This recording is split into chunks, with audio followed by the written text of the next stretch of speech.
can say where the road goes, where the day flows, only time. I had this treatment myself 7 times since the age of 48, and I shall be 70 this year. Every 3 years I do it to fight off the aging disease. And I don't take any medications. I finish my work, and I even do a treatment. I do a self-implantation sometimes when there's nobody around, and I never use any antihistamine, never use any steroids, never use any immunosuppressants. And so, not a single patient I have been ever involved in the treatment of, directly or indirectly, has ever received any such a preparation. You see, and this is a big issue in the United States. Why? I don't know. It has never been an issue in Europe, regardless whether it's Soviet Union and or Germany. As a matter of fact, the Soviet Union was the first country in the world that issued regulations about cell transplantation. It happened in 1984. The regulation in the United States first one was issued in 1996, so they were 12 years ahead of time. And in that regulation, which is very brief, it's very clearly stated in the Russian, I'm talking about Soviet regulation, okay? Now, if the cell transplants are prepared by the method here described, in not great detail, there is no need to use immunosuppression. 1984. And the last sentence, in the main part is saying very clearly, the preparation of cells from animal fetuses or human fetuses is the same. No difference, okay? And that is the fact of life, okay? During my lectures in India, here and there I would also do patient consultations, for special patients. And this was one of the heartbreaking of them. It was in the city of Bangalore, which is in the south of India. It's about 8 million people. It's the center of the computer industry of India. Okay, a 45-year-old patient comes who was our colleague, physician. His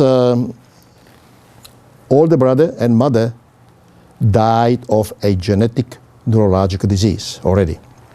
So he was trying to prevent this. So he himself had a treatment in India. He had stem cell transplantation. And they gave him umbilical cord blood stem cell transplantation and convinced him that this is going to save his life and do everything for him. His own colleagues did it to him. When I saw him, he was about 6 months from death and all of that. I explained the whole situation, and I had no other choice. I had to tell him that they lied to him. I said, listen, umbilical cord blood contains only 2 cell types, and these cell types cannot be turned in a magic way or form into stem cells of central nervous system.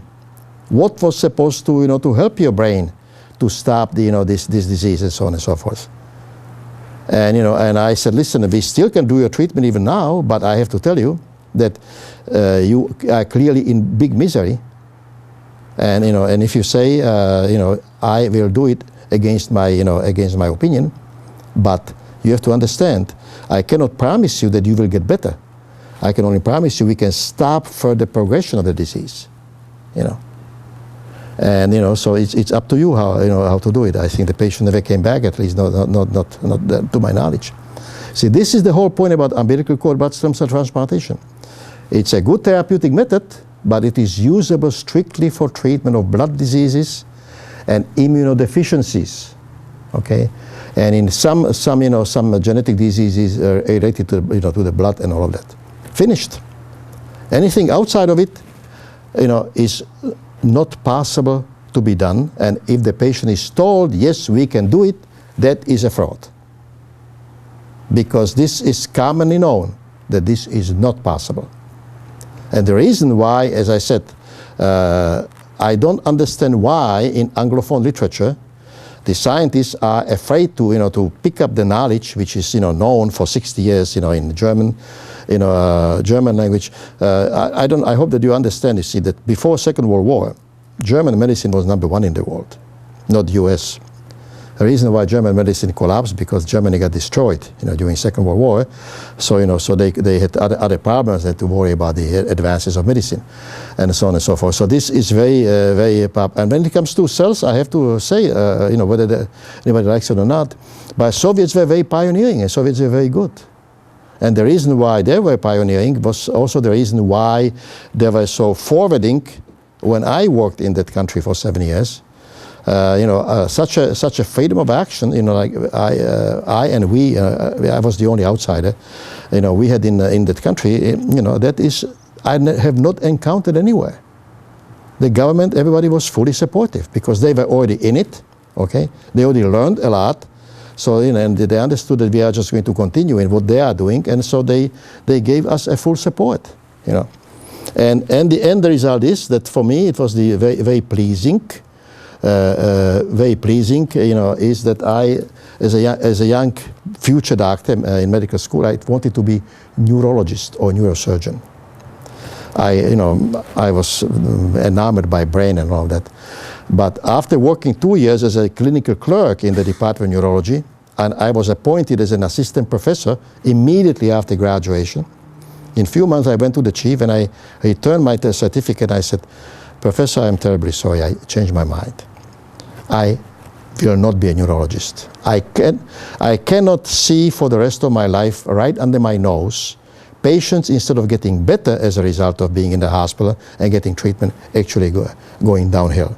Now, in Russia, we proved to the world that incurable, untreatable neurodegenerative diseases are treatable by cell transplantation.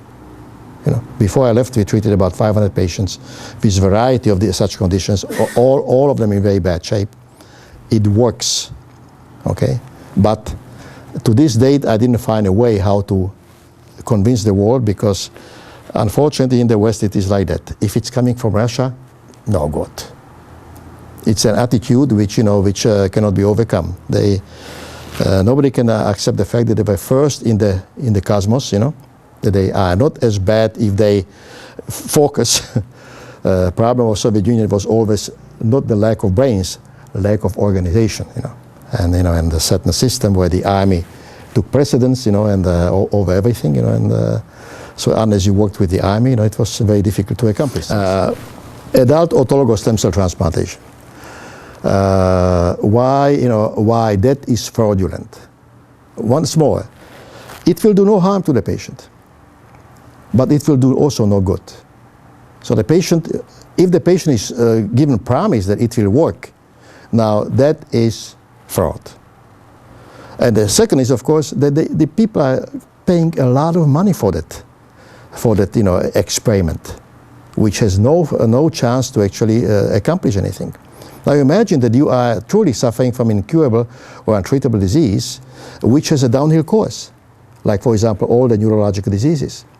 And somebody will start to treat you with adult autologous stem cell transplantation, treat you first time, and after 6 months there is no effect, so the patient demands more, so more and more and more.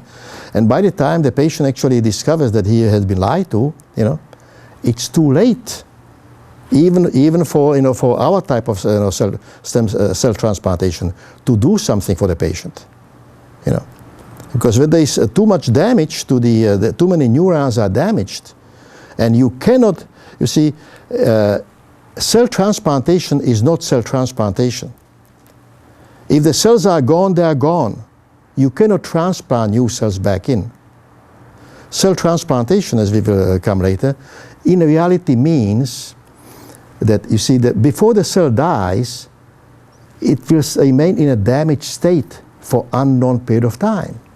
From the damaged state, you can bring it back to normal life by cell transplantation, okay? But if it's gone, it's gone. If the cells are gone, they are replaced by scar tissue.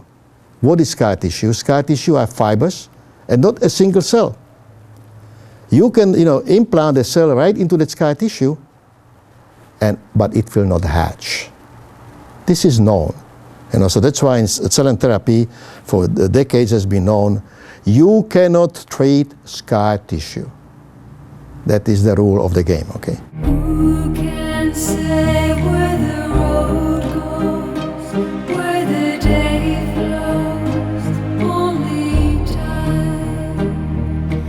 who can say